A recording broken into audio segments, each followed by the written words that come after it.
does not mean that I am so high that I cannot, everybody must listen to me. We discuss things in depth, and it is decided that for the moment we are going to create only a small cabinet of important ministries, not of the full cabinet. We do not want to have a huge cabinet, but there are certain ministries which needs to be filled immediately. At the moment, we just name the ministries, not the ministers concerned, because we want to give time for the parties to go back and make their, have their meetings or whatever to decide which ministry they want to be in and who would be their candidate, which does not mean that their proposal will all be accepted, because tomorrow we will have a full meeting of the Presidential Council. At the Presidential Council, we will name the names and the ministries that we will have to fill initially, the 10 ministries. This does not mean that we are not a united party. We are one party. But it is important that all parties be represented in our cabinet. I'm already there as Prime Minister, and of course the Deputy Prime Minister has already been named, that is Dr. Sri Wan Eliza. The other 10 ministries will be determined tomorrow, and I will give you the names of the ministries now that we will fill by tomorrow. Now, the ministries chosen to be the core ministries initially would be number 1, Keuangan or Finance. Number 2 is Dalam Negeri, which will be in charge of Home Affairs. That includes police and other responsibilities of the Minister of Home Affairs. Number 3 would be Defense, Pertahanan. Number 4 would be Education or Pendidikan. Number 5 would be Pembangunan Luar Bandar, Rural Development. Number 6 would be the Economy. Number 7 would be Kerja Raya, Public Works. Number 8 would be Pengangkutan or Communication, and Transport. Number 9 is Multimedia, Science and Technology. And number 10, Luar Negara. Although I have named these in sequence up to 10, it does not mean that the ministry, the 10th ministry is inferior to the 9th ministry and so on. We are actually of equal status, but quite obviously certain ministries will play a much more prominent role. That is what we have decided as far as the cabinet is concerned.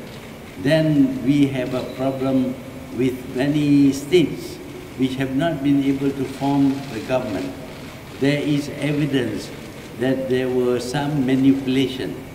For example, in the case of Sabah, initially Warisan won about 35 seats, but the election commission kept on counting and recounting so as to reduce Warisan to 29 seats. Now they have a problem because they cannot form a government. And there is an attempt to bribe or to get certain people to cross over using money. We regard this as corruption. You can have people switching party if they like because of principles. But if they are bought over, we will not recognize that as a proper change of party.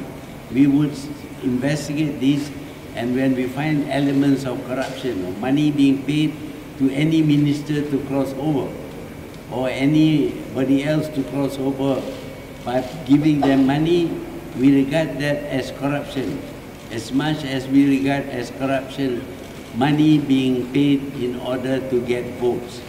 Throughout the election, the MACC seems to ignore the fact that corruption was rife. Everywhere you see, and we have pictures to show that people were being corrupted. In the last 2 days, for example, there was no speeches made, only money distributed. We will properly investigate all these things because we want to follow the rule of law. We are not taking revenge, but there is a lot of areas which are very grey, where people make use of money to buy support. That also is considered as corruption, as much as buying members of the party in order to achieve majority. When we find evidence that the person won through corruption, we may request that the election be invalidated. We are looking into the law of this country.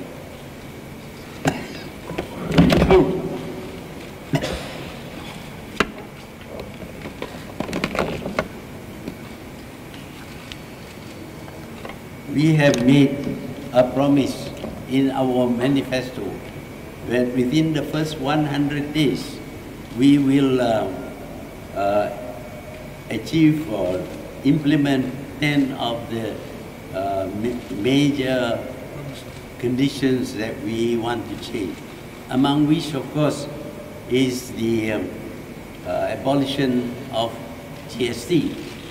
But even before that, in the course of our discussion, our 4 members' discussion with the Agung yesterday, the Agung has indicated to one of us, actually this Guan Eng, that he is willing to pardon Datuk Sri Anwar immediately.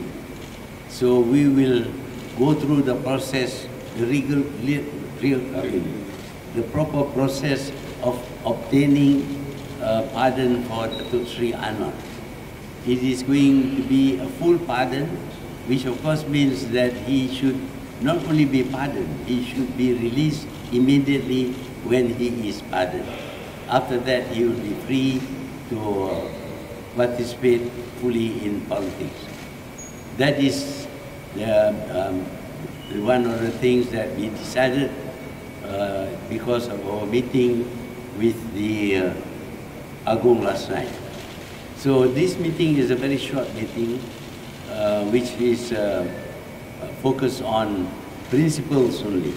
In the case of foreign affairs, we want to maintain good relations with all the countries of the world without caring about their policies or their systems of government. We will want to do that and not favor any particular country. But of course, we are very keen to ensure that the market for Malaysia's product would be as large as possible. As you know, Malaysia is a trading nation. We need markets. We cannot afford to quarrel with people because of their ideologies. We want to have access to all the markets of the world, whether east or west, whether they are communist or non-communist, whatever, is of no concern to us. Our business is to establish relations. There will probably be big powers who may want to impose sanctions. To the extent that we can, sanctions by big powers are not international.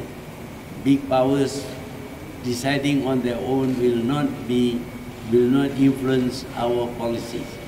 But of course, we are very well aware of the powers of these big powers who may want to impose sanctions on countries which do not respect or do not agree with them on applying sanctions to countries.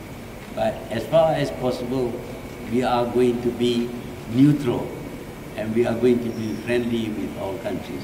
So this morning we didn't discuss many subjects, but tomorrow we hope to be able to name the members of the different ministries and also the, which ministry will go to whichever. It's not so much whichever party, but I think it is important that the role of the four members of the coalition be equally the same without any discrimination. Thank you.